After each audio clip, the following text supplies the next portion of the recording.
اب یہ ایک سوال پیدا ہوتا ہے کہ رزق تو متعین ہے، وہ متعین کہاں ہے؟ لوح محفوظ میں اللہ نے کہا کہ کتاب مبین میں کلیئر رجسٹر میں ہر چیز ہم نے لکھ دیا۔ اللہ کہتے ہیں کہ کوئی بھی مخلوق اس دنیا پر نہیں چلتی، لیکن یہ کہ اس کا رزق اللہ نے لکھا ہوا ہے۔ کہاں؟ کتاب مبین کلیئر رجسٹر میں۔ وہ کیا ہے؟ لوح محفوظ میں۔ لوح محفوظ کیا ہے؟ میکرو لیول کی تقدیر ہے۔ مائکرو اور میکرو کو سمجھ لیں۔ میکرو لیول کی تقدیر یعنی اللہ کا کامل علم۔ لوح محفوظ کیا ہے؟ اللہ کا کامل علم ہے۔ اللہ نے پین کو بنایا سب سے پہلے، اور پین نے کہا کہ اللہ نے کہا لکھ دو۔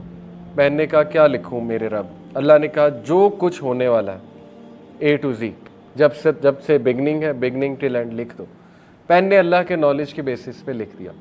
لوح محفوظ جو کہ کتاب مبین ہے یا ام الکتاب ہے یا اسے بہت سے اس کے نام ہے، تو وہاں پر یہ بھی لکھا ہوا ہے کہ اس بندے کی مائکرو تقدیر جسے ہم کہتے ہیں، جو پہلے آسمان کے لیول پہ فرشتے بیٹھے ہیں وہ لکھتے ہیں۔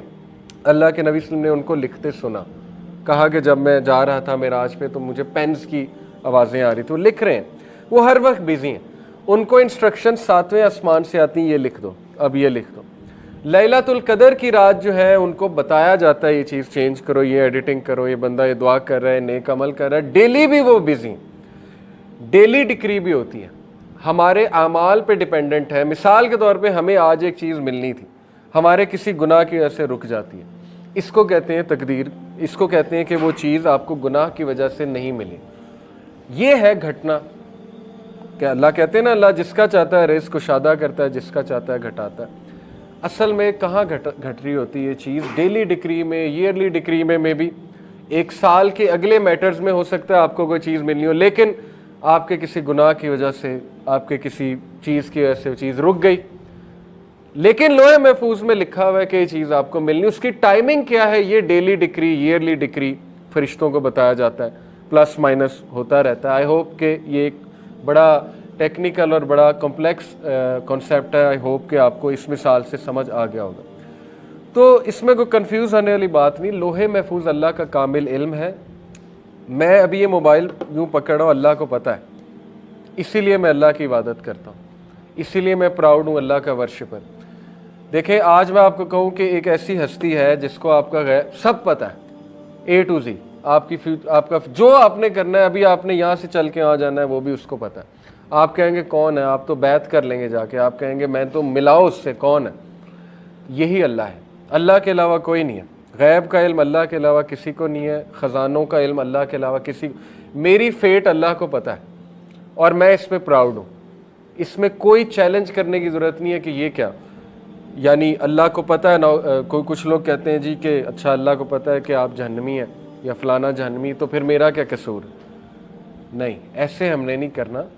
اللہ کو پتہ ہے، یہ اللہ کا علم ہے اور وہ ہمارا رب ہے، اور اسی لیے وہ رب ہے، اسی لیے اللہ سبحانہ و تعالیٰ اومنی پوٹنٹ ہے، اسی لیے وہ سب سے زیادہ پاورفل ہے، العزیز ہے، الحکیم ہے، وہ خدا ہے، وہ رب ہے، وہ گاڈ ہے، اللہ ہے وہ اللہ، اور اللہ جیسا کوئی نہیں ہو سکتا۔ اس لیے بی پراؤڈ کہ آپ اس رب کی عبادت کرتے ہیں جس کو سب پتہ ہے۔ اس لیے ہم اس سے رہنمائی طلب کرتے ہیں کہ اللہ آپ کو پتہ ہے میں نے کل کیا کرنا ہے، مجھے نہیں پتہ، لہٰذا میرا کل بھی اچھا کر دیں۔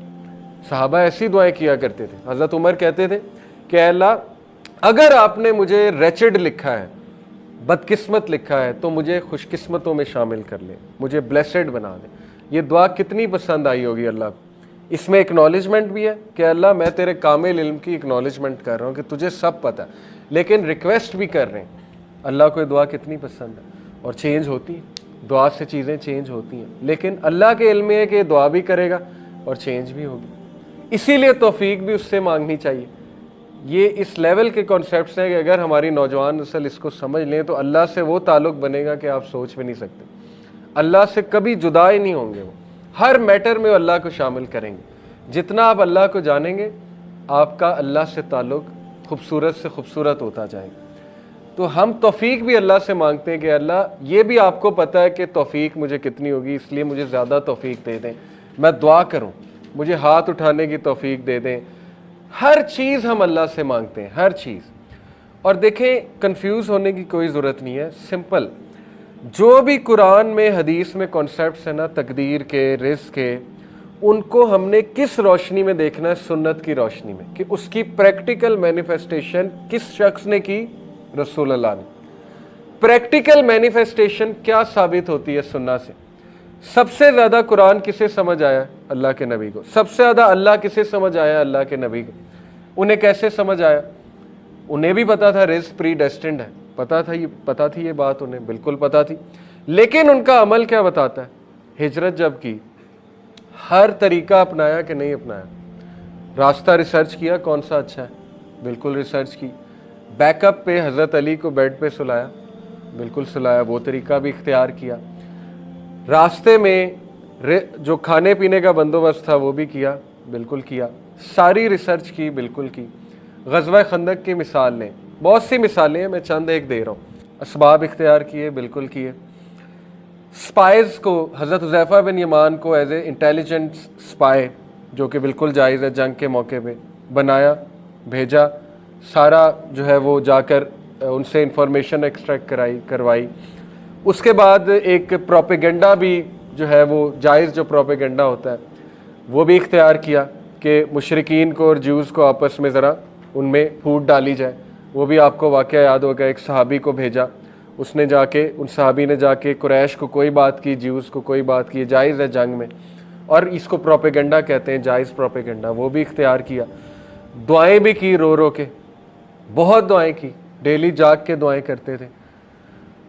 اینڈ میں وکٹری مسلمانوں کو ملی، جبکہ اللہ نے یہ کہا ہوا ہے، سورہ فتح کی غالباً آیا ہے کہ کتب اللہ لأغلبن انا ورسلی، اللہ نے لکھ دیا ہے کہ اللہ اور اس کا رسول غالب ہوں گے۔ اللہ نے تو بتا دیا پروفٹ کو کہ آپ نے غالب ہونا ہی ہونا ہے، فتح مکہ آپ ہی کی ہے۔ لیکن بغیر ایفرٹ کے اگر اللہ نے کسی کو کچھ دینا ہوتا تو محمد رسول اللہ کو دیتے صلی اللہ علیہ وسلم، کیونکہ سب سے پیارے وہ ہیں اللہ کو۔ لیکن ان کی 23 سالہ ایفرٹس آپ کے سامنے، فتح مکہ کے لیے پروسیس پورا تھا، اور وہ پروسیس سے گزارنا وہی ہے۔ اللہ کہتے ہیں نا کہ صحابہ کو کیوں اس پروسیس سے گزارا؟ تاکہ ہم ان کو پاک کر دیں، تاکہ ہم چھانٹی کر دیں ان میں سے کون جو ہے وہ منافق ہے اور کون جو ہے وہ نیک ہے، جو پروفٹ صلی اللہ علیہ وسلم کے فالوورز تھے۔ یہ اللہ کے طریقے ہیں۔ بہرحال سننا سے کلیئر کنسیپٹ آ جاتا ہے ہمارے پاس کہ ایفرٹ، سٹرگل ہمارے نبی نے جب کی تو ہم کون ہوتے ہیں کہنے والے کہ نہیں ہم ایفرٹ نہیں کریں گے، ہم سٹرگل نہیں کریں گے۔